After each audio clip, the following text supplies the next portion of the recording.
Olá, bem-vindos a todos. Nós vamos falar hoje sobre a verdadeira origem da cultura. Tentar traçar um paralelo entre o Ocidente e o vastíssimo Oriente, que cronologicamente inaugura a história da civilização humana.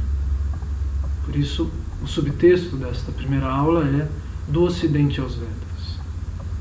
Nós vamos tentar entender como é que a literatura da antiga Índia milenar, a cultura que envolve estes textos sagrados conhecidos como os Vedas,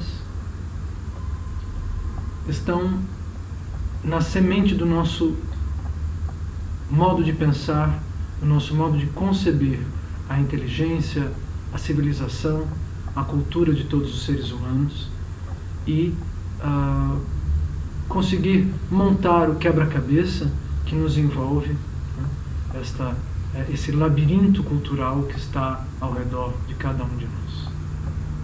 Em primeiro lugar, é preciso explicar que o que está sendo dito aqui é baseado na literatura da Índia clássica ancestral, ou seja, os Vedas, e que estes livros, estes manuscritos, constituem o conhecimento mais antigo e completo do planeta Terra.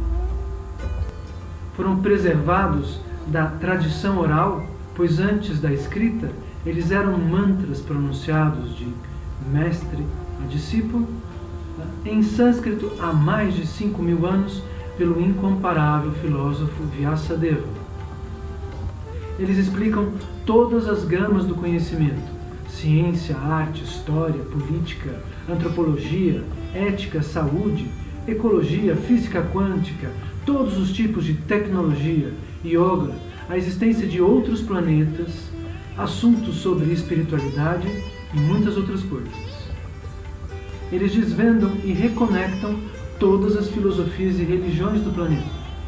Os gregos, os celtas, o taoísmo, o cristianismo, o budismo, o espiritismo, né? As histórias sobre Atlântida se esclarecem e têm suas raízes dentro desta cultura que é a fonte de todas as ciências existentes hoje. Nestas aulas vamos analisar diferentes aspectos da história da humanidade, principalmente a antiga Índia e seus mistérios, tais como Dwaraka, a cidade submersa. No Ocidente, nós acreditamos que os mesopotâmicos teriam dado origem à civilização, mas a atenta leitura dos manuscritos originais védicos revelam que o Brahmani Kshatriya Parashurama expulsa do Império Védico original as tribos que fundam a Mesopotâmia. Os Vedas explicam as específicas divindades desses primeiros povos dissidentes da cultura original. Os textos explicam que o nascimento do Egito também está ligado à Índia e à sua história. Os filósofos gregos estudavam em universidades védicas funcionando há mais de 3.000 anos atrás, como veremos. É surpreendente, mas o próprio descobrimento da América e a história do Brasil também estão conectados à antiga Índia. Um exemplo disso é o fato de que a palavra índios, designada para os nativos brasileiros, tem esta conotação por conta da Índia. Os europeus sabiam da importância do país que fornecia as mercadorias mais preciosas. A tentativa de chegar ao continente indiano foi um dos motivos das grandes navegações. É por causa da Índia que os nativos brasileiros são chamados de índios, como todo mundo sabe. Quem construiria caravelas gigantes para trazer especiarias? É óbvio, as especiarias eram usadas na medicina, cuja origem é a ciência ayurvédica. Ninguém atravessaria o globo para buscar cravo, pimenta do reino e canela. É claro, a Índia sempre foi a sede da civilização original do planeta. Os reis mercantes da Europa sabiam que de lá poderiam trazer riquezas e informações valiosas para o futuro da história do planeta. Se você perceber, os símbolos místicos nas bandeiras da Segunda Guerra Mundial também estão ligados aos Vedas. Sem querer justificar o delírio ditatorial do líder alemão, sabemos que ele foi buscar a swastika na cultura sânscrita, que é a língua do conhecimento védico, a língua original desses manuscritos. Por quê? Recentemente, o sânscrito foi apontado pela NASA como ideal para a construção da inteligência artificial dos robôs. As previsões e descrições do presente dentro dos textos sagrados são ainda mais surpreendentes, como veremos nas próximas aulas. Este curso funcionará como um resumo, como uma biografia secreta quase, do planeta Terra. E vai tocar temas ligados à magia e a fenômenos ufológicos, pois os manuscritos védicos falam, há mais de 5.000 anos, da existência de outros planetas. Nosso propósito é conectar as gamas do conhecimento e nos aproximar da felicidade que deriva da suprema sabedoria.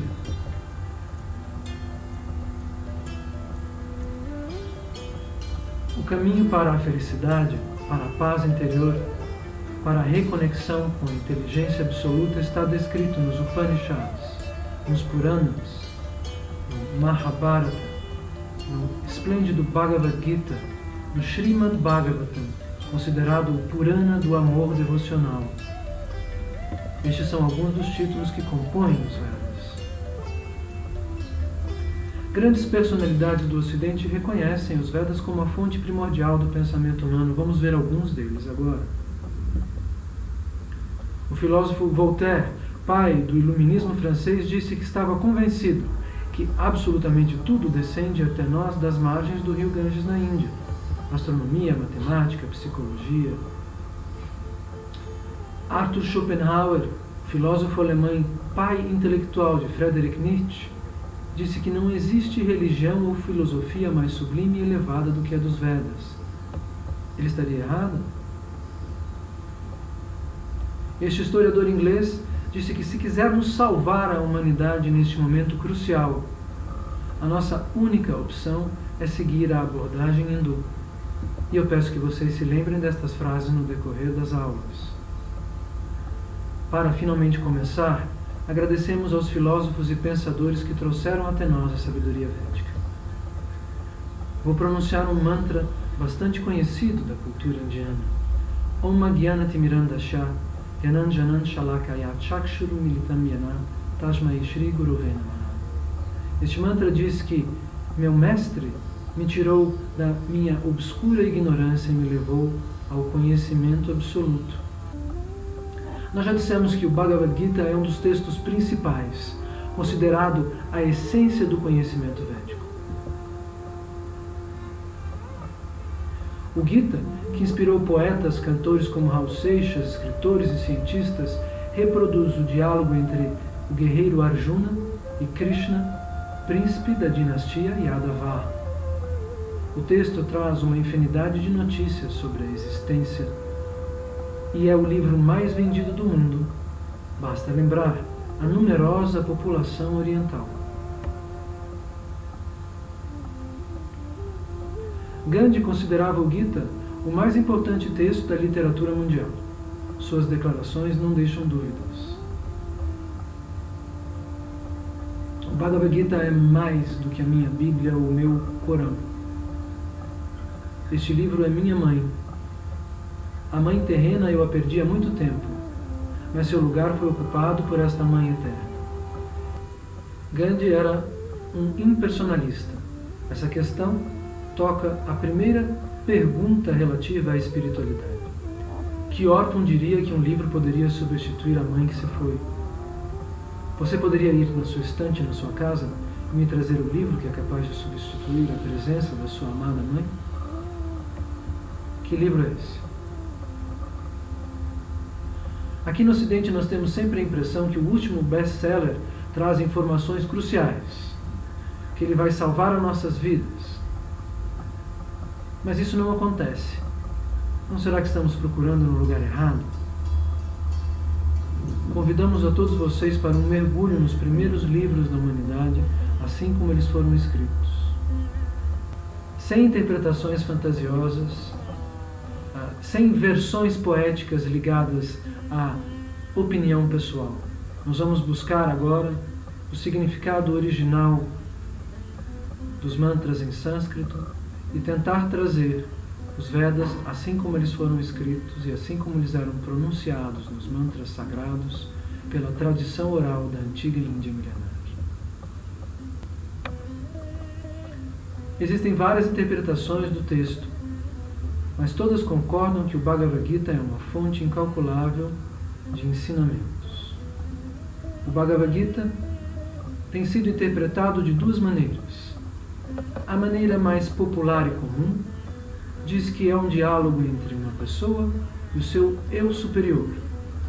O texto, porém, diz que é a história de uma alma que consegue conversar com o centro da inteligência suprema. Será possível? Já dissemos que a versão do livro que deveríamos ler é o Bhagavad Gita como ele é.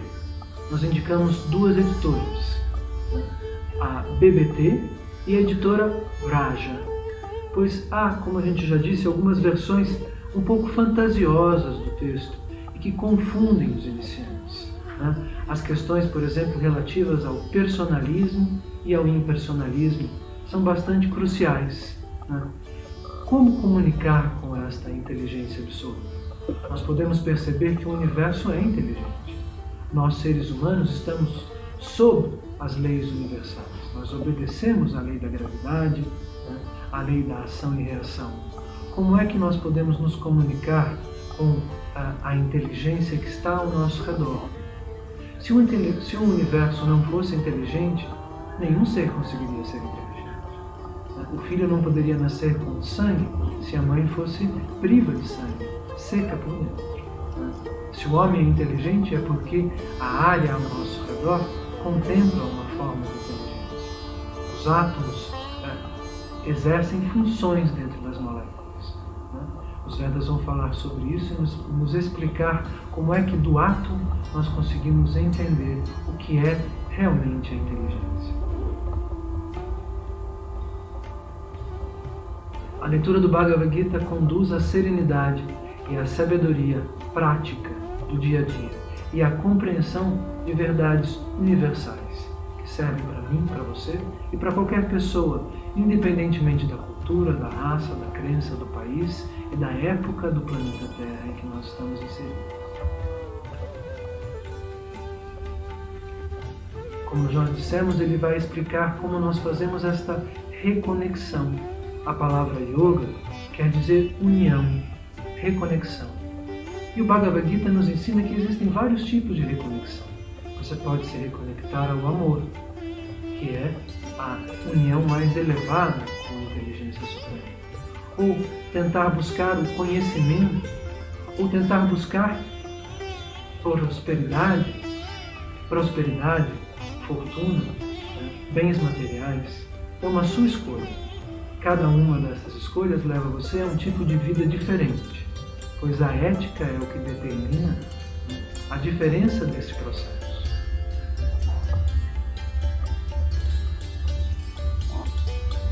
A partir do segundo capítulo, verso 10, o diálogo vai se concentrar nas questões relativas à existência. Já dissemos que o Mahabharata é o livro que contém o diálogo, descrito como Bhagavad Gita. A palavra Bhagavan poderia ser traduzida como divino. Gita seria a canção divina, o diálogo mais elevado jamais existido, jamais acontecido, o diálogo mais elevado que aconteceu na história do planeta Terra. Alguns leitores se surpreendem com o fato de que esta conversa entre Krishna, Yadava e Arjuna aconteça nas vésperas de uma grande batalha. Mas isso também encaixa na interpretação metafórica do livro. O livro tem uma interpretação metafórica, simbólica, uma interpretação histórica e também a sua verdade espiritual. Nós vamos tentar entender a parte metafórica por enquanto. a vida de todas as pessoas parece uma batalha, em qualquer momento em que nós estejamos. Se você perceber, dentro do seu cérebro existe uma batalha. Existe uma batalha dentro do seu corpo em relação à sua saúde. O que devo fazer? As pessoas se perguntam entre virar à esquerda ou à direita, entre comprar uma bicicleta ou assumir um compromisso. O que é mais importante? Como conseguir colocar nas coisas do dia a dia, nas coisas da vida, nas coisas importantes da nossa existência, o seu correto valor. Talvez seja por isso que aqui no Ocidente nós estejamos confundindo o que é certo com o que é errado. É comum aqui no Ocidente dizer que uma coisa, que nenhuma das duas coisas existe. Será que é assim? Será que se alguém entrar, por exemplo, na nossa casa e fizer mal às pessoas que estão lá dentro porque ele precisa, talvez, ele acredita que precisa de dinheiro, de estabilidade, ele está fazendo uma coisa certa?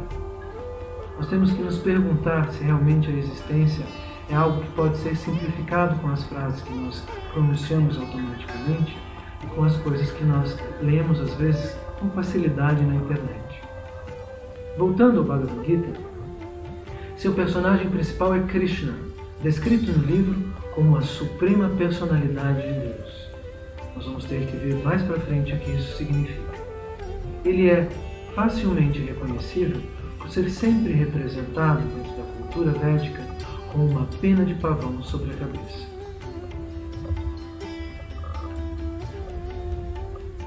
Então, da pena de pavão ao nome de Krishna, aos semideuses que às vezes aparecem com mais de um braço ou com um terceiro olho, estes significados da cultura védica, da cultura milenária indiana,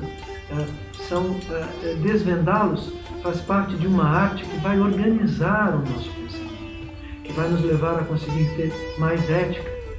Todos nós buscamos uma maneira para sermos felizes e acabamos, inclusive, às vezes cometendo erros com as pessoas que nos circundam, na busca da satisfação das próprias necessidades. Quantas vezes nós não agimos de maneira impensada, e concordamos, depois de algum tempo, que poderíamos ter sido mais justos, mais amorosos, mais honestos, menos egoístas. O Bhagavad Gita vai nos ajudar a entender como alcançar a compreensão dos âmbitos da realidade. O que é a ética, o que é a transcendência, o que é o dia a dia. E estes símbolos, como a pena de pavão, ou como a personalidade suprema, vão acabar nos ajudando a organizar do 1 ao infinito todas as gamas necessárias para que a gente possa avançar na vida sem tanta confusão e atingir uma felicidade aqui, agora e sempre. Então, para começar, nós vamos analisar as imagens da semideusa do conhecimento, Sarasvati. Eu convido as pessoas em casa a pronunciarem o mantra relativo a este conhecimento, se quiserem. Om Shri Bij Sarasvatyai Namaha. Eu vou pronunciá-lo 2 vezes. Om Shri Bij Sarasvatyai Namaha. Om Shri Bij Sarasvatyai Namaha. A palavra Namaha significa reverências. E nós estamos reverenciando, cumprimentando, saudando, através de um som, através de uma vibração atômica da realidade, das partículas sonoras.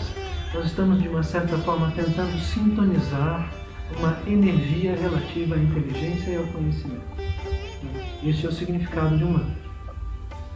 Nós vamos falar dos significados do mantra mais para frente.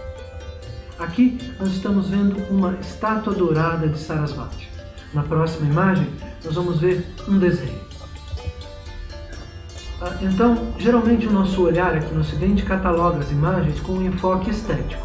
Você pode pensar, eu gostei mais da imagem dourada do que deste desenho. O olhar ocidental tem uma facilidade em identificar a parte estética das coisas que nós enxergamos. A cultura original indiana nos diz que nós deveríamos privilegiar a parte existencial, a parte ética, o verdadeiro significado das coisas antes de achar que elas são feias ou bonitas. Portanto, eu convido a todos a abandonar o antigo conceito de bonito ou feio para tentar mergulhar numa cultura que está do outro lado do nosso hemisfério. Nós às vezes nos perguntamos por que é que eu nasci nesta cidade. Né? Os Vedas dizem que o universo é inteligente, o planeta também é, e a existência humana tem significado. Então, portanto, tudo o que acontece precisa ser indagado. Nós temos que chegar a descobrir o porquê das coisas. Né? Se nós estamos deste lado do hemisfério, deste lado do planeta, isso tem um motivo. Né? E o fato de que a cultura no planeta Terra tenha começado do lado de lá é um convite para que nós possamos entender as diferenças entre a nossa maneira de ver, né, e uma maneira de ver que foi conjugada no começo da cultura, no berço do tempo, né, na semente original da humanidade.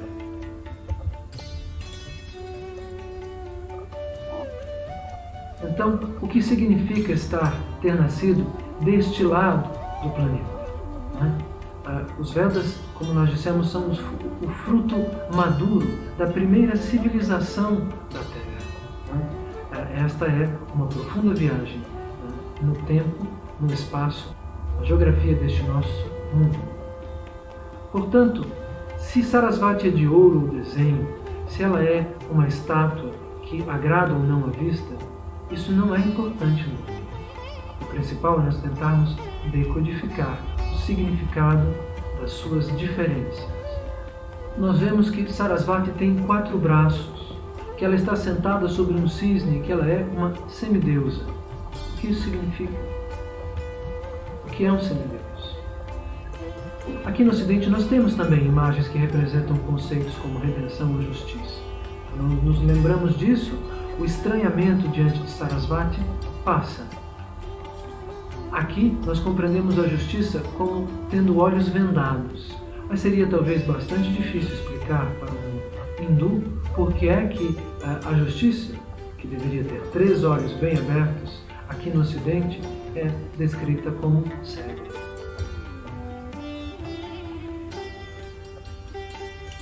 Cada um destes 4 braços da semideusa do conhecimento, Sarasvati, tem mais de um significado. Vamos analisar um por um. O primeiro significa a mente, outro a inteligência, o seguinte a perspicácia e o último o ego, descrito nos Vedas como a identidade provisória. O que isso quer dizer? Nós poderíamos pensar nessa frase, entendê-la, decorá-la e não meditar nela. Assim, perderíamos o seu evidente significado. Se um braço é a mente, o outro é a inteligência, outro é a perspicácia, nós podemos entender que cada uma destes âmbitos do ser humano são coisas diferentes. A mente é uma coisa, a inteligência é outra ainda é a perspicácia. E, por último, nós temos a sua ideia de eu. O que isso significa? Isso significa que a mente é uma coisa, a inteligência é outra é a perspicácia e outra ainda é o ego.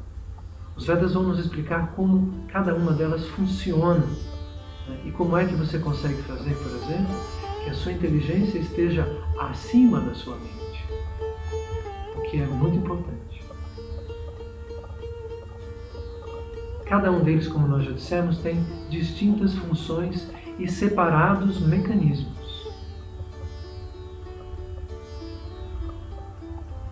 Por exemplo, a mente é descrita como uma intermediária entre o mundo e a inteligência individual.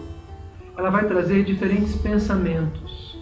Você pensa uma coisa, ora você pensa outra, e você não sabe o que decidir, não é? É como se ela fosse, ela é descrita como igual à nossa respiração. Ela coloca em contato o mundo de fora com o mundo de dentro. Mas ela não deve ser ouvida como se ela fosse a própria inteligência. A inteligência estando acima da mente, né? como os Vedas nos explicam, é aquela que escolhe o pensamento certo para cada ocasião. Então, você escuta, por exemplo, não vou mais assistir a essa aula, pois não estou entendendo. Isso é uma frase que a sua mente pode soltar. Outra frase pode ser, é interessante aquilo que ele disse no começo, quem sabe eu posso ficar mais um pouco aqui e prestar um pouco mais de atenção. A sua inteligência é que vai discernir o que é certo para você. Aí é que entra a questão da sua responsabilidade sobre as suas escolhas. Nós vamos falar mais para frente do que realmente significa o livre-arbítrio, segundo os Vedas. Então, estávamos dizendo que a mente traz esses diferentes pensamentos e a sua inteligência é aquela que vai escolher qual é o pensamento, qual é a frase, qual é a formulação mental correta para o momento certo. Isso não é um trabalho tão simples. Os Vedas dizem que aqueles que ouvem, por exemplo, o primeiro pensamento que passa na sua cabeça podem cometer erros. É necessário escolher com sabedoria. Não é? Krishna, no Bhagavad Gita, afirma: para aquele que conquistou a mente, ela é como o melhor dos amigos. Mas para aquele que fracassa nessa prova, sua mente continuará sendo como um inimigo. Estávamos dizendo então que a função da inteligência é pesar estes impulsos da mente, avaliar o que é mais eficaz e mais sábio para cada impasse do cotidiano. Se você não questionar, se você não indagar, se você não refletir com profundidade, com inteligência, você não vai conseguir se livrar de sentimentos negativos e vai ser controlado pelo seu nível mental. Uma simplificação relativa ao conhecimento indiano confunde, por exemplo, o ego com a arrogância. Um manifesta o outro, mas não é possível que nós nos livremos da nossa ideia de eu enquanto estamos vivos. Isso é um quesito filosófico bastante complexo que vai ser explicado mais para frente. Os manuscritos falam de identidade provisória e do fato que nós temos que desativar o falso ego para entender o que é realmente a inteligência, né, e neutralizar o orgulho para podermos nos relacionar de maneira adequada com todos os seres vivos ao nosso redor. Os 4 braços da semideusa Sarasvati também representam os 4 primeiros Vedas: Rig, Yajur, Sama e Atharva Vedas. Os objetos na mão da semideusa do conhecimento também têm, cada um, o seu significado. Por exemplo, podemos ver que ela está segurando um instrumento e ao mesmo tempo um calhamaço de folhas de papel. Este bloco de papel representa as escrituras sagradas dos Vedas. Como já dissemos, a palavra Vedas quer dizer simplesmente conhecimento. Então, a semideusa do conhecimento está com estes livros transcendentais na mão. Ela também tem um instrumento, uma vina. A vina, um instrumento, representa a música, a perfeição de todas as artes e ciências. Numa das mãos, ela está segurando uma japamala de cristal, o terço, o rosário transcendental original para o canto dos mantras védicos, que representa exatamente o poder desta meditação através de mantras. Como nós podemos entender melhor na aula o poder do mantra.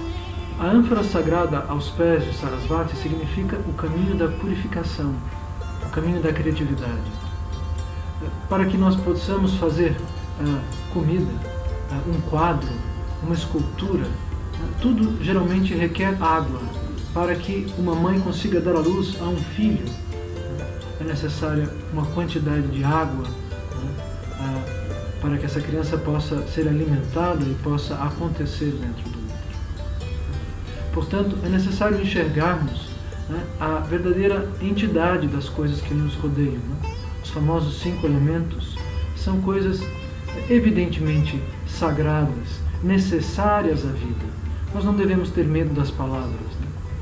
A palavra sagrada significa que não haveria natureza, não haveria vida, não haveria conhecimento sem a água, a terra, o fogo, o ar e o éter. Aqui no Ocidente, o retrato de Sylvie von Harden é um símbolo da intelectual. Ela, evidentemente, analisando as imagens, nos aparece como uma mulher europeia, cheia de vícios, algum cinismo e muita incredulidade. Talvez pronta para criticar ou destruir a criação artística de qualquer outra pessoa que passe pelo seu caminho. Tanto é que o seu autor declarou o seguinte: antes de pintar o quadro, ele disse: eu preciso retratar você. Você representa uma época inteira. Às vezes esta imagem pode parecer engraçada, mas na verdade, se nós conseguimos entender o significado existencial do que estamos olhando agora, fica claro que trata-se de algo bastante triste, pois os símbolos que estão ao nosso redor, as imagens culturais, os quadros, os filmes, acabam influenciando a mente humana. Quem seria um modelo ideal para jovens em busca de conhecimento? Nós estamos vendo quase uma propaganda de álcool, nicotina, né? Uma propaganda deste sofisticado cinismo que toma conta da sociedade ocidental e que faz com que as pessoas tenham dificuldade de se comunicar e de serem felizes no dia a dia. Quando falamos de semideuses ou de divindades, obviamente uma questão surge na nossa cabeça em relação aos textos védicos. Trata-se de mitologia? São forças da natureza ou deuses reais?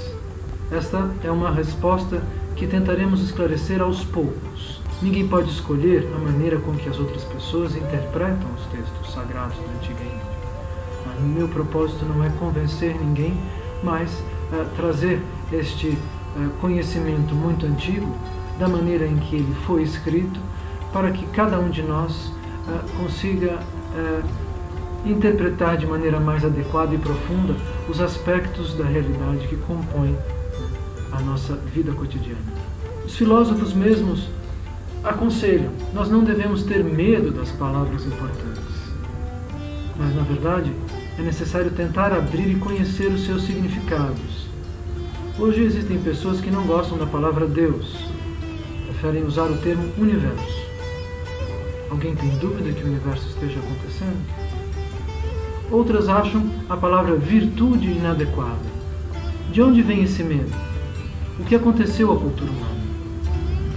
Vamos imaginar que no meio de um jantar, um convidado diga que ele tenta seguir todos os dias, que ele se esforça para ser uma pessoa virtuosa, que ele tenta seguir o caminho da virtude. Qual seria o efeito nas pessoas ao seu redor? Surpresa? Rejeição? Se ele disser que ele é um cínico, muitos o abraçarão satisfeitos, vão bater nas costas dele. Como foi que isso aconteceu? Como foi que virtude passou a ser algo estranho e ridículo? A soma das qualidades positivas de um ser humano passa a aparecer como algo negativo. E cinismo, a incredulidade, a arrogância, o sentimento de superioridade, o ceticismo irraigado passou a ser aceitável e elegante. Antes de falarmos sobre a ideia de Deus presente nos Vedas e do universo, é necessário lembrar que esta literatura ancestral une a ciência à espiritualidade. Para essa cultura primordial, Deus está ligado ao átomo. Na epopeia filosófica Srimad Bhagavatam, o Purana do amor e da devoção, fala-se claramente em átomos, prótons, elétrons.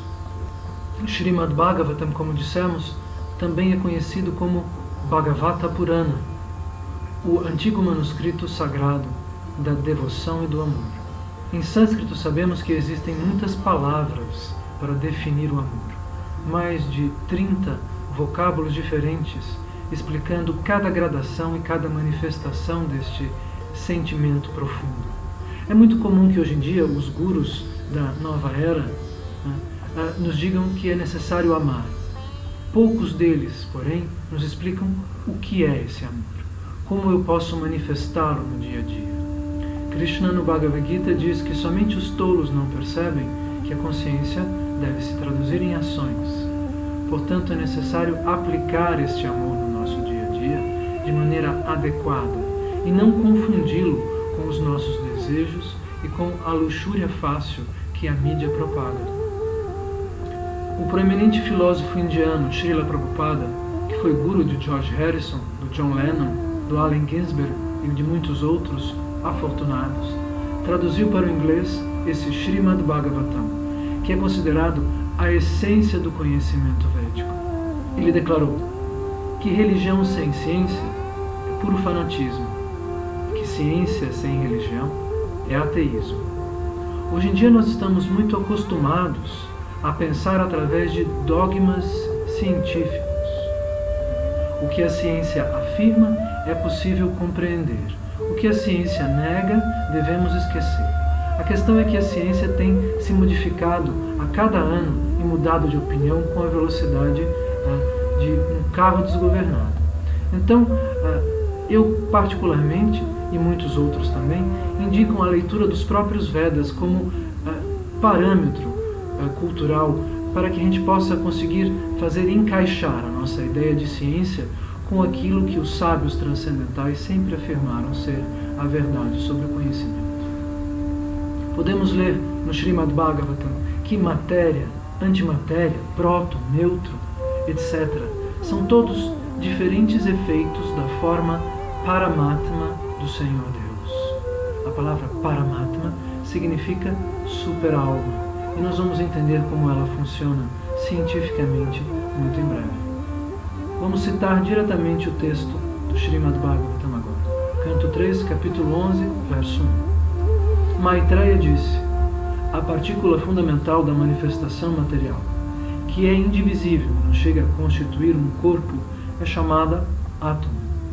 O átomo existe como identidade invisível, mesmo após a dissolução de todas as formas. O corpo material é apenas uma combinação de tais átomos, mas o homem comum não pode enxergar isto. Esta frase espetacular é bem precisa quanto à caracterização do que é um átomo. Às vezes, quando falamos que os Vedas já apontavam para a existência dessas micropartículas, as pessoas duvidam e dizem, mas será que eles estavam falando exatamente do que nós entendemos ser um átomo? A definição do Srimad Bhagavatam é clara. Dentro dessa frase também nós temos a presença de Maitreya. Ouve-se muito falar em Maitreya nos tempos de hoje através da assim chamada New Age, da nova era. Maitreya, no caso, é o narrador, um dos narradores do Srimad Bhagavatam, deste Purana do amor e da devoção, da compreensão absoluta. Ele também diz coisas bastante interessantes. No final, nós ouvimos que ele diz: o homem comum não pode enxergar o átomo. Isso pressupõe que alguém, talvez mais elevado em consciência, consiga compreender ou até mesmo enxergar, olhar para a realidade de uma forma diferente da forma com que os homens comuns conseguem fazer isso. O mantra seguinte diz que um segundo dividido em 1687,5 partes é a duração de um truti, o tempo necessário para a integração de 18 partículas atômicas, e que isso funda o tempo dentro do nosso universo material. Que número é esse? Que tipo de conhecimento é este dentro dos Vedas que se apresenta de forma tão exata, tão precisa? É verdade que nós não temos ainda, dentro da ciência moderna, aparelhos que consigam comprovar este fato. Mas os Vedas acabaram de nos explicar que existem os átomos. Os Vedas, como nós já vimos, acertaram a idade do planeta Terra há muito mais de 5.000 anos atrás.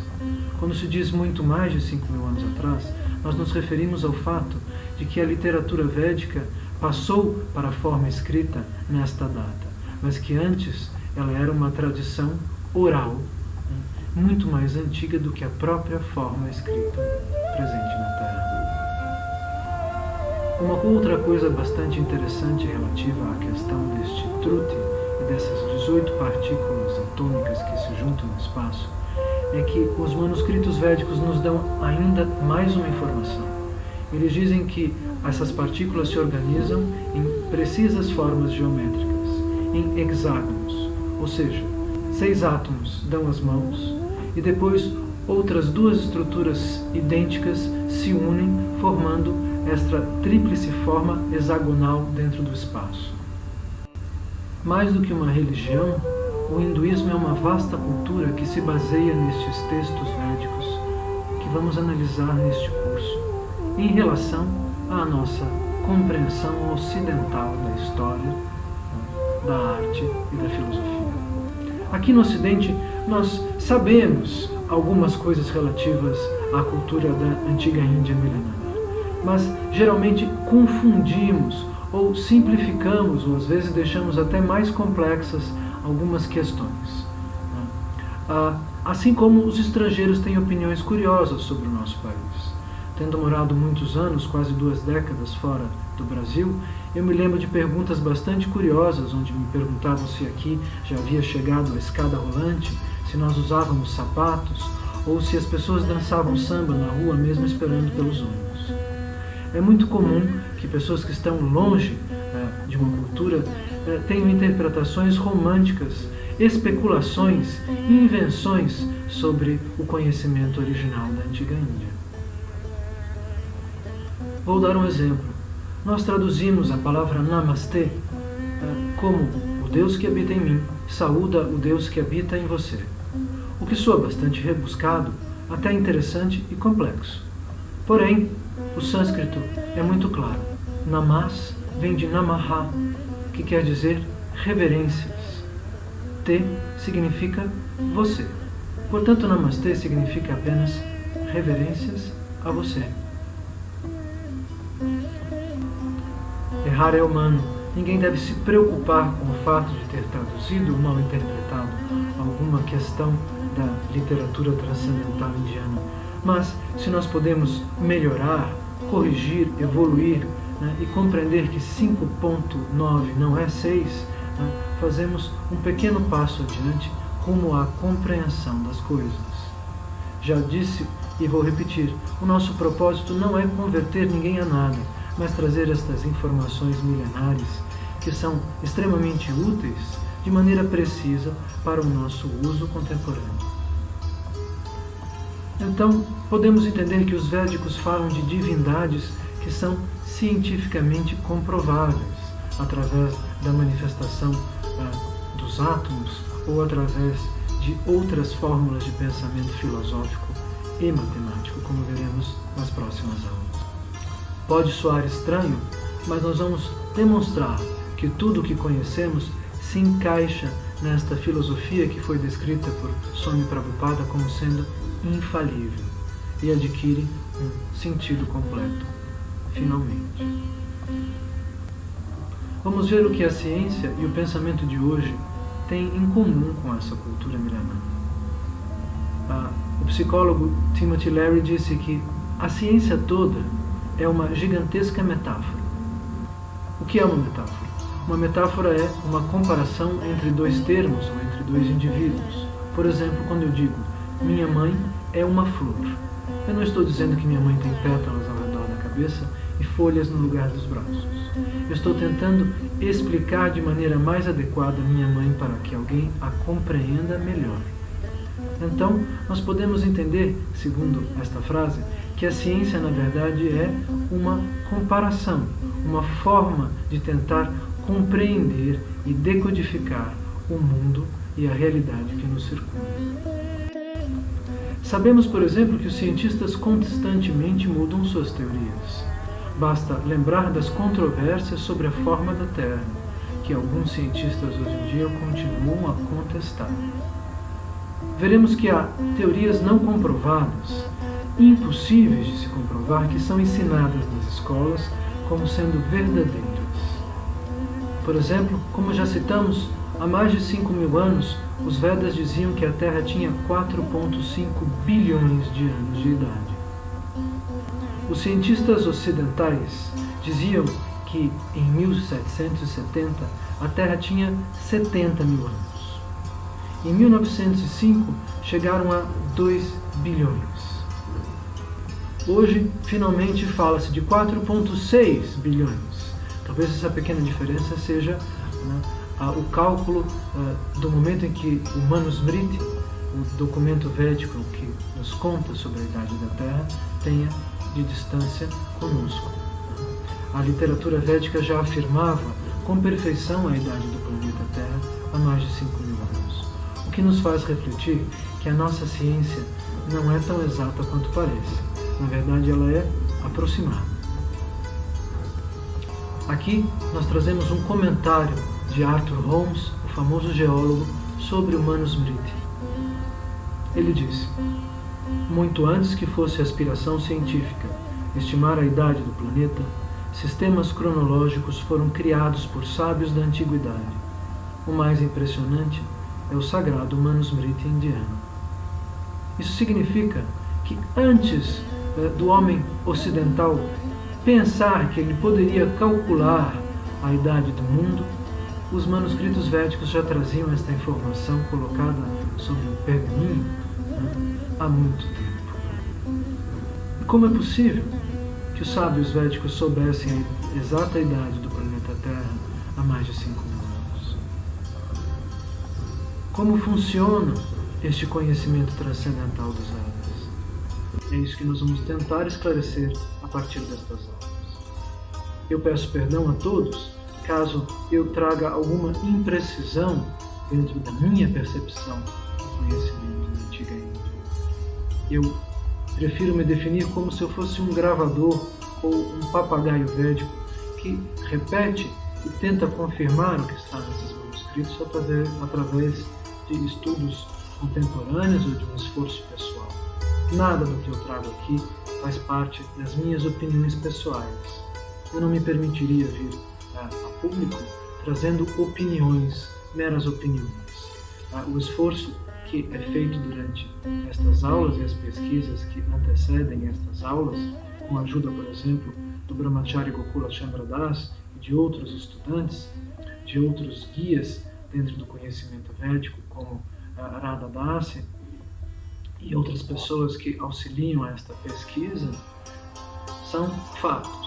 Nós tentamos trazer fatos cotidianos, fatos comprovados e reais, que se encaixem com a literatura védica para que a gente possa mapear a origem do conhecimento. Nós vamos ver que o Srimad Bhagavatam, a mais impressionante epopeia literária oriental, fala claramente de iluminação urbana, átomos, universo material e universos paralelos, uma hipótese que a física quântica está acabando de calcular e tentando formular com perfeição. Fala-se da lei da gravidade, da engenharia aérea nos Vedas, de aviões, da existência de outros planetas e de viagens interplanetárias, naves espaciais, bomba atômica, hologramas e até mesmo de cirurgia plástica. Os egípcios conheciam muitas tecnologias através das suas relações com a Índia, de onde vieram os arquitetos das pirâmides. Na foto nós podemos ver as marcas da tílaka sobre a estátua deste arquiteto Vaishnava. O método de construção com blocos de pedras gigantescos será demonstrado em relação à tecnologia védica nas próximas aulas. Nesta imagem, nós podemos ver um hieroglifo relativo à tecnologia utilizada para a produção de lâmpadas incandescentes com o modelo védico original. A relação entre o Egito, a Mesopotâmia e a antiga Índia, como dissemos, é uma chave para a compreensão da política contemporânea. Os hieróglifos foram decodificados e essa tecnologia védica foi inclusive reproduzida e comprovada em tempos modernos. Podemos observar nesta linha do tempo proposta pelo site do jornal Daily Mail que a sequência da espiritualidade no planeta Terra começa na Índia, dentro desta era em que nós estamos. Em algum lugar, a civilização tinha que começar. Podemos, inclusive, então, entender que a nossa modernidade, que é a famosa Kali Yuga, a Era de Ferro, está acontecendo há 5.000 anos. segundo os manuscritos mais idôneos. Vamos dar outro exemplo agora no campo das religiões relativo ao DNA védico dentro da cultura humana. Através da simbologia podemos afirmar, sem querer ofender ninguém, que há uma relação entre a lua minguante, o pentagrama e o deus da trindade védica, Shiva. Nas imagens relativas a Shiva, encontramos sempre a lua minguante como um dos seus símbolos distintivos. Sabemos também que a palavra Hala, em sânscrito, é um dos nomes de Durga, descrita nos Vedas como a consorte de Shiva. O pentagrama em forma de estrela, que podemos ver em cima das árvores de Natal, das moedas, das cédulas de papel de quase todos os países, na maioria das bandeiras, na capa de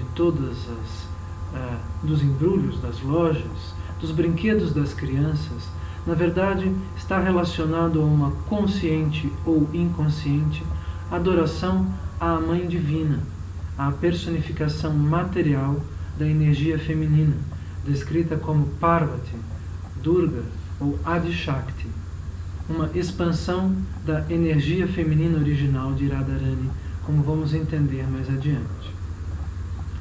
O dia sagrado dos muçulmanos é sexta, que também é o dia sagrado de Shiva. É fato histórico que os muçulmanos se vestem de branco para ir ao seu templo, assim como os hindus.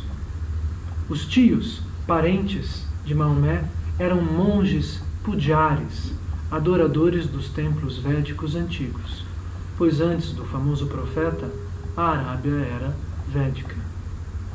Inúmeros trechos dos livros islâmicos são idênticos aos trechos dos livros védicos quando comparados. Esta estátua de Shiva, na entrada do Centro Europeu de Pesquisas Nucleares, onde está o famoso acelerador de partículas, indica uma relação de consciência dos cientistas contemporâneos e o conhecimento védico, como entenderemos mais adiante. Para aqueles que não entendem estes semideuses e estes símbolos, novamente eu sugiro um pouco de paciência e atenção às explicações destas aulas, para que, aos poucos, este conhecimento transcendental seja revelado e se torne claro e nos ajude, como já dissemos, a compor o nosso quebra-cabeça, a compor a história deste planeta. Alguns criam competições entre as divindades védicas, mas isso não é considerado um comportamento elevado. Apesar das hierarquias da inteligência, da existência, é necessário entender as funções de cada parte do todo, sem alterá-las com os defeitos humanos e concepções ligadas a especulações desnecessárias. Sabemos também que a própria Bíblia tem raízes dentro desta cultura védica. No século XIX, o famoso filósofo, filólogo e culturalista Max Müller e outros estudiosos identificaram a cidade bíblica de Ophir com Abhir, na foz do rio Indo, no Paquistão. A grafia diferente entre Ophir e Abhir se deve à diferente pronúncia hebraica. Diz a Bíblia que Salomão trazia ouro, marfim, pavões e sândalo da cidade de Ophir.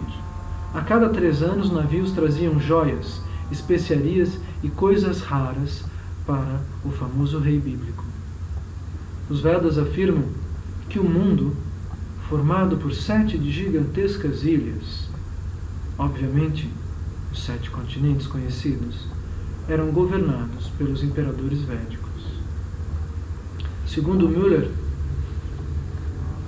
autor dos livros sacros do Oriente, 51 volumes, criador da religião comparada como disciplina, Salomão era um rei Yadava. No começo da aula, ouvimos esta palavra relativa a Krishna. Krishna Yadava é o nome do personagem principal do Bhagavad Gita. Sabemos que pavões eram trazidos para Jerusalém pela frota do rei Salomão, do reino de Opir, na Índia. Isso está em Reis 10:22, Crônicas 9:21. Originalmente, pavões eram encontrados somente na Índia. A representação destes pássaros nas pinturas relativas a Salomão confirmam o seu amor por estes animais e a utilização dos pavões em templos sagrados. O uso dos pavões acabou se estendendo, inclusive, para dentro do cristianismo. Como todos nós sabemos, este símbolo tem origem na predileção de Krishna por pavões, que usa uma pena do pássaro sobre a sua própria cabeça. Aqueles que já viram um pavão ao vivo não podem se esquecer de um animal tão impressionante. Não é por acaso que ele é símbolo da própria inteligência suprema. O corpo central do pavão seria, de uma certa forma, uma metáfora da assim chamada plataforma transcendental, do centro da inteligência, do universo absoluto, que gera fractais de universos ao seu redor, assim como nós vemos dentro das penas do pavão um símbolo do próprio pássaro, né? Com o seu corpo azul e a sua cauda impressionante.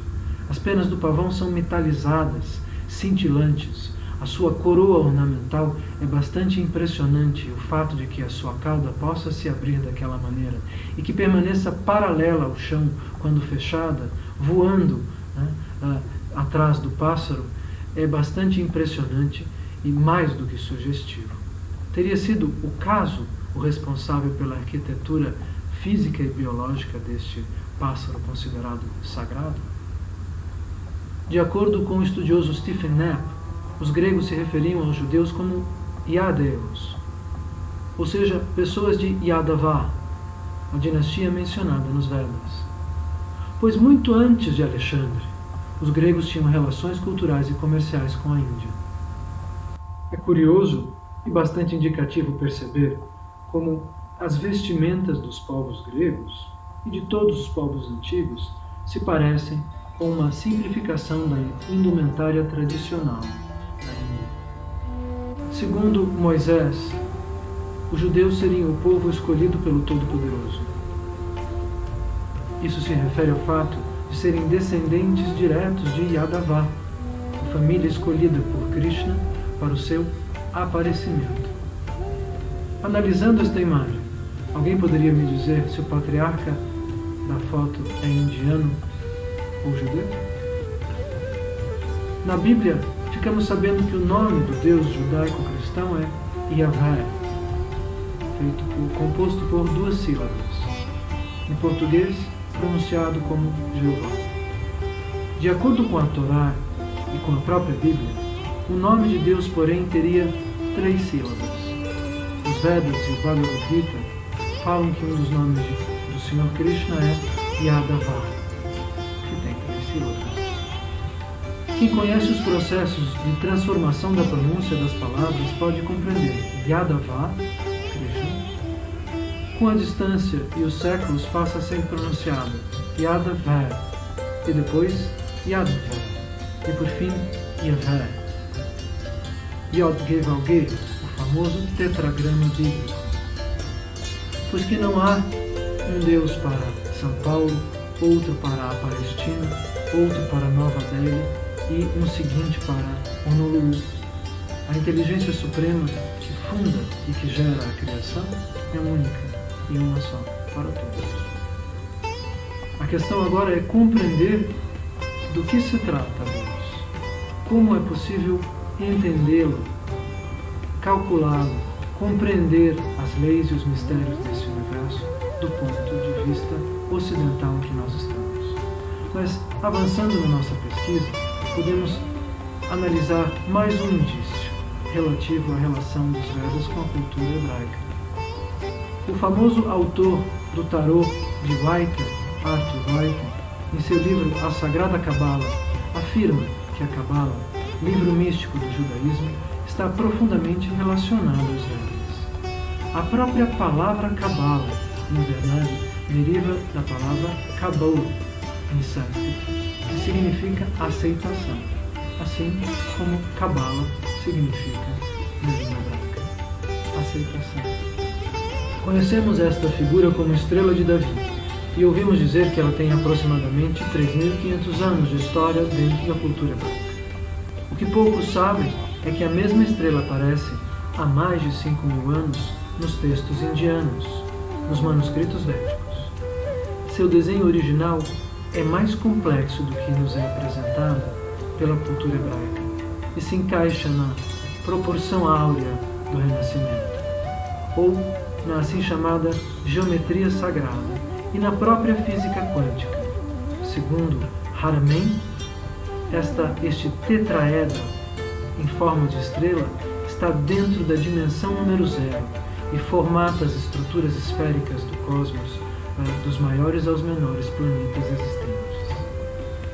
O seu nome original é Shri Yantra, ou a Yantra de Krishna, e deve ser compreendida em muitos mais detalhes do que aqueles que nos são apresentados normalmente. Ela é uma vibração sonora, assim como compreenderemos na parte das aulas que analisam as estruturas dos mantras e o funcionamento da energia das palavras e da linguagem dentro da realidade. Yantra quer dizer instrumento, aparelho, símbolo, processo, automação, estrutura, artifício, organização, mandala, máquina.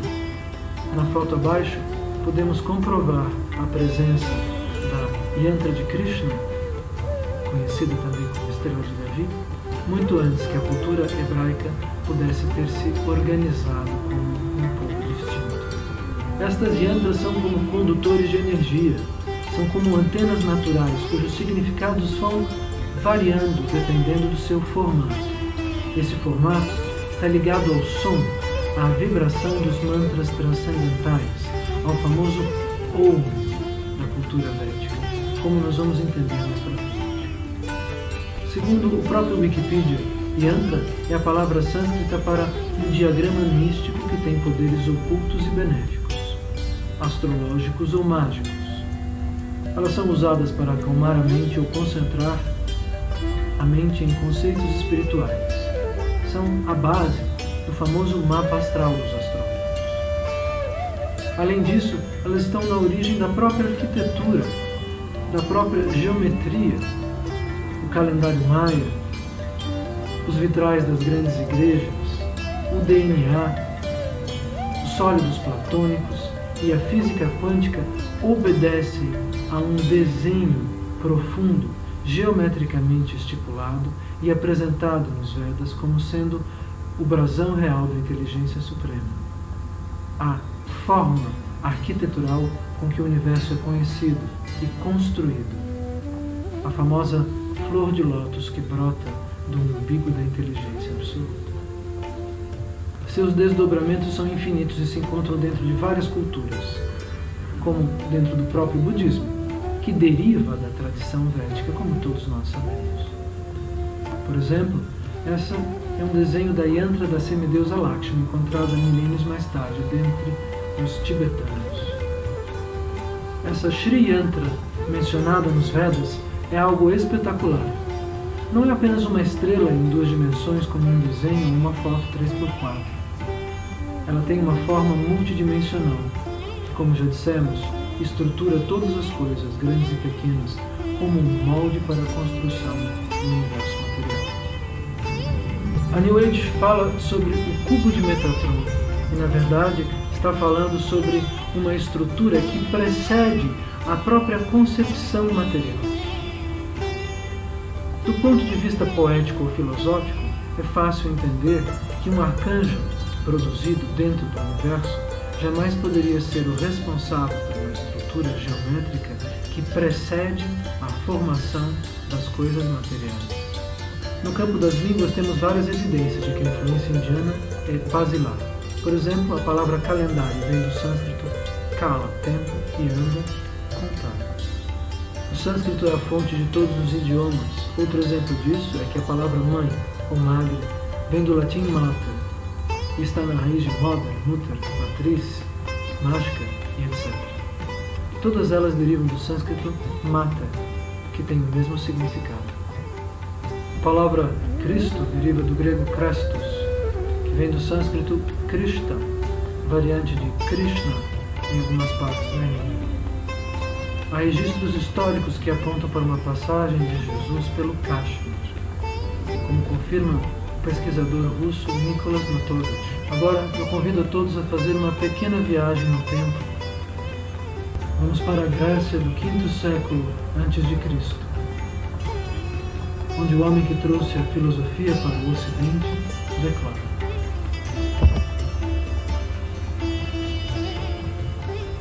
tudo sei que nada sei.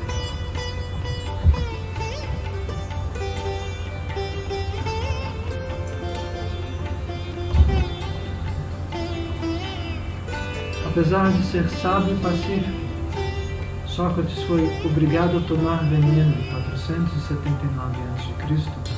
por ordem do governo de Atenas. Por quê?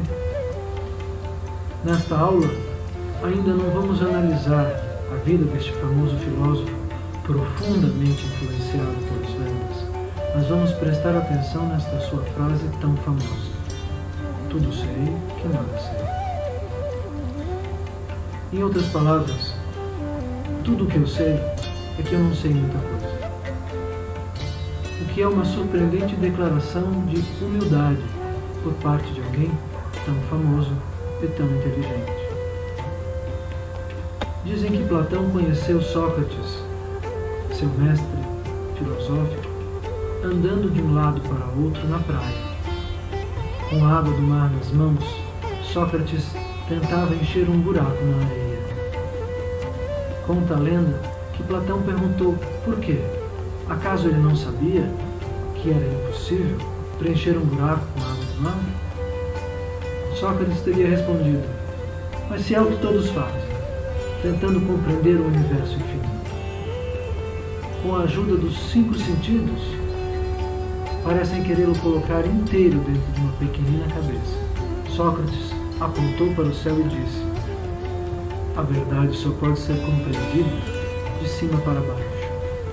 A única maneira de entendermos o todo é ouvindo diretamente dele o que ele tem a dizer de si mesmo.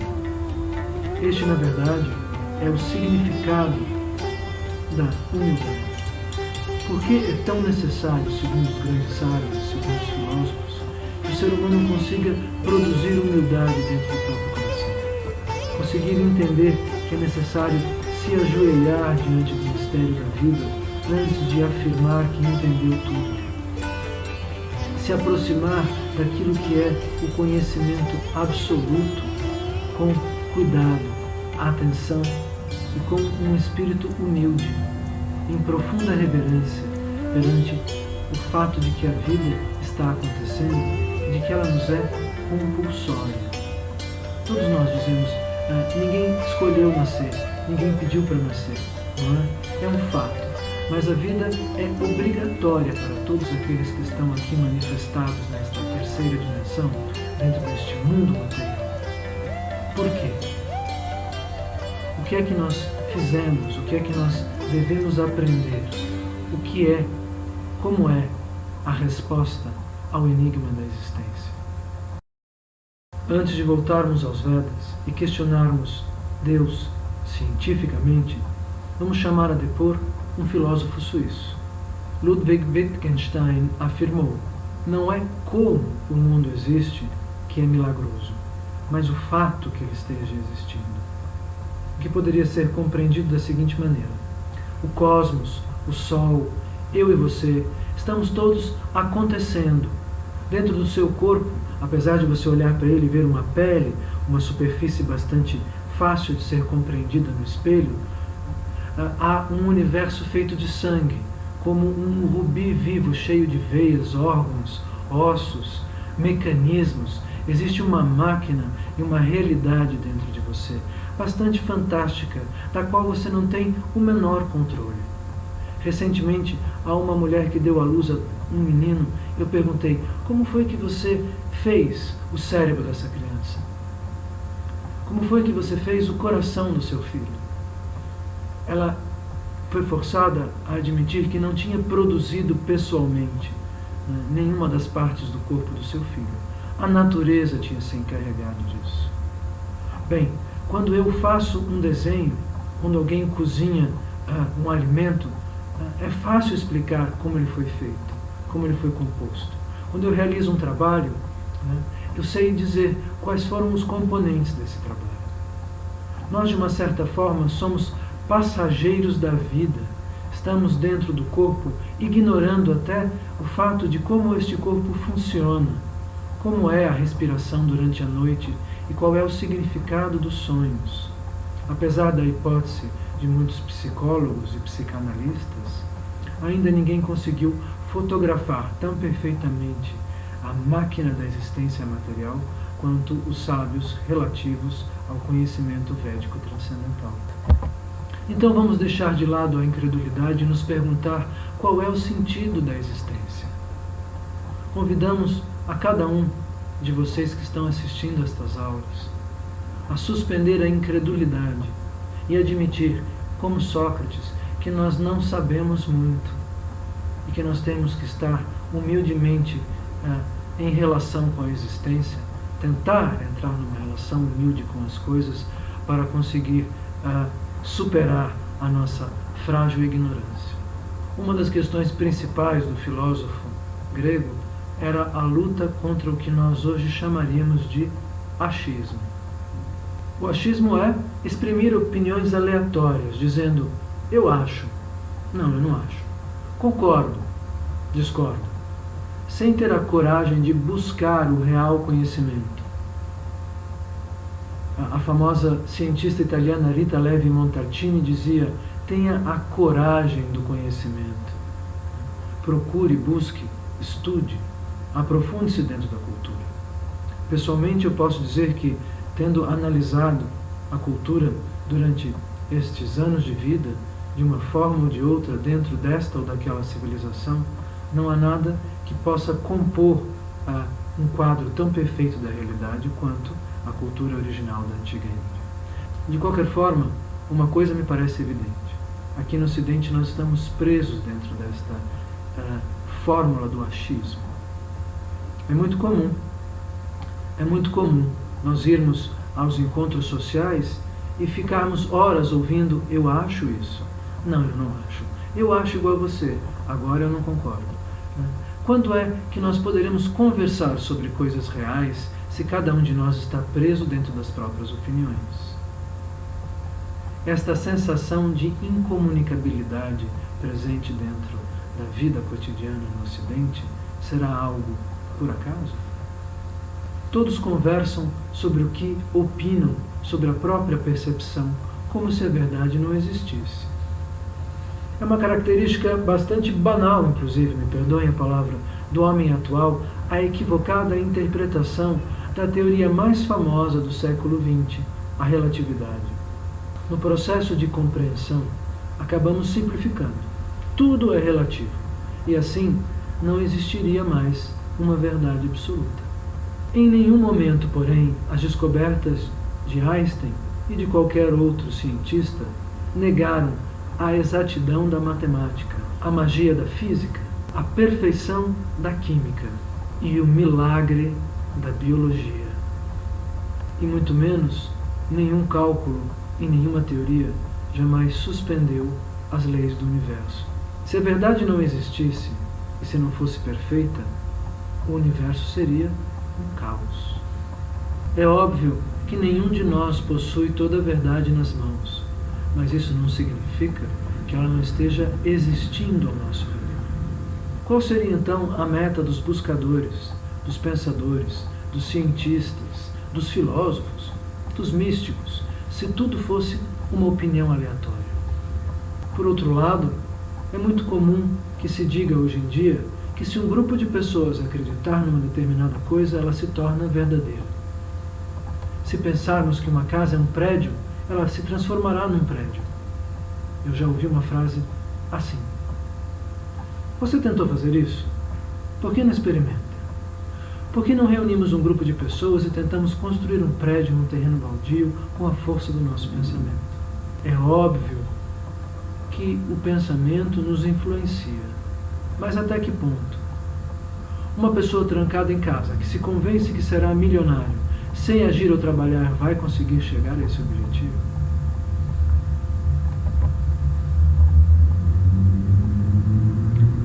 Se alguém acreditar que pode voar e pular da janela, o que acontece com o seu corpo? As leis que regulam o universo dependem ou não da nossa opinião. Esta imagem desperta uma certa hilariedade, mas na verdade ela é bastante trágica. Sem entender que existe uma verdade fenomênica, científica ao nosso redor, nós ficamos limitados ao nosso pequeno espaço, sem conseguir aprender mais nada. Quem nunca teve a impressão de que não estamos mais comunicando uns com os outros? Ninguém mais fala a mesma língua, ninguém chega até o céu, pois a torre, de tanto blá blá blá blá blá, foi destruída. Será que a metáfora da torre está invertida? Será que na verdade nós perdemos a comunicação com esta verdade absoluta depois de tantos milênios de especulação longe do conhecimento absoluto? Muitos disseram que não existe certo ou errado, mas eles estavam certos. Sem o certo e o errado, como podemos pretender que alguém seja honesto ou que a sociedade seja equilibrada? Um homem com fome, filhos desesperados, pode achar certo entrar numa casa e matar a todos. É necessário entender que Sócrates aceitou beber veneno para provar que a ética não pode ser relativa. Ética quer dizer a maneira como nós nos comportamos em relação aos demais seres vivos da existência. Como o homem se relaciona com seus pais, com sua família, com sua vizinhança, com a sociedade, com o seu país, com os animais, com o planeta, com tudo que vive e respira. A ética de um homem se manifesta através das suas ações. A palavra ethos, em grego, significa relativo ao costume superior. Os Vedas então explicam que a ética não pode e não deve depender da opinião de cada um de nós, pois não poderíamos confiar em ninguém nem viver numa sociedade sensata. Para mim, por exemplo, as regras sociais poderiam ser de uma determinada forma. Alguém pode achar que é correto roubar ou mentir. É verdade que todos nós às vezes temos pensamentos negativos, que temos atitudes que não são tão adequadas. Mas a filosofia, o pensamento, aos poucos nos conduz a entender que devemos melhorar as nossas ações cotidianas. Na prática, devemos tentar nos tornar pessoas melhores. Esta é um dos objetivos mais elevados da existência. Melhorar a forma de viver no cotidiano e produzir um ser humano melhor dentro de você mesmo. A ética nos Vedas é bastante clara e bem explicada. Falaremos disso na palestra O Controle das Emoções e a Ética do Bhagavad Gita. É claro que existem crenças individuais e que as experiências pessoais de cada um são importantes. A inteligência pessoal existe e deve ser utilizada. Mas a função da mente não é ter opiniões disparatadas, e sim encontrar a chave da nossa própria felicidade.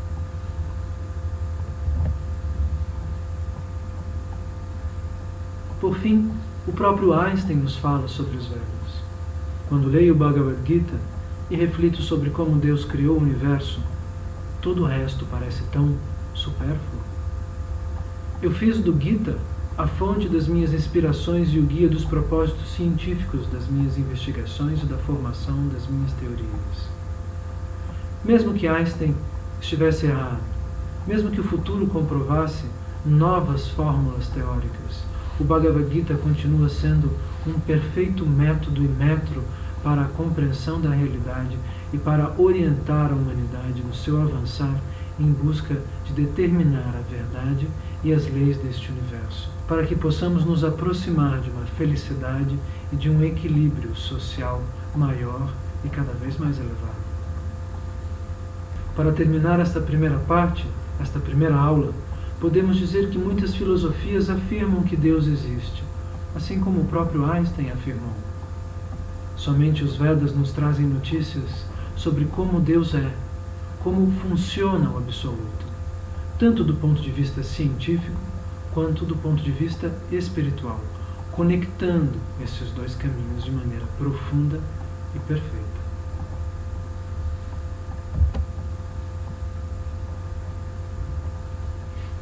Agradecemos a sua atenção e esperamos que tenham gostado desta introdução e que continuem conosco na próxima aula.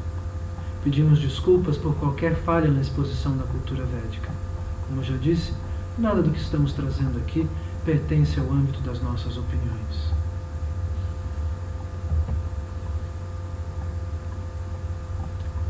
Este nosso trabalho consiste em tentar decodificar os textos originais e reproduzi-los numa linguagem acessível, apoiada na razão e na filosofia. Não temos qualquer merecimento pelo que há de bom e esclarecedor nestas aulas. O mérito é de quem postulou os Vedas e dos filósofos fidedignos que os transmitiram ao mundo.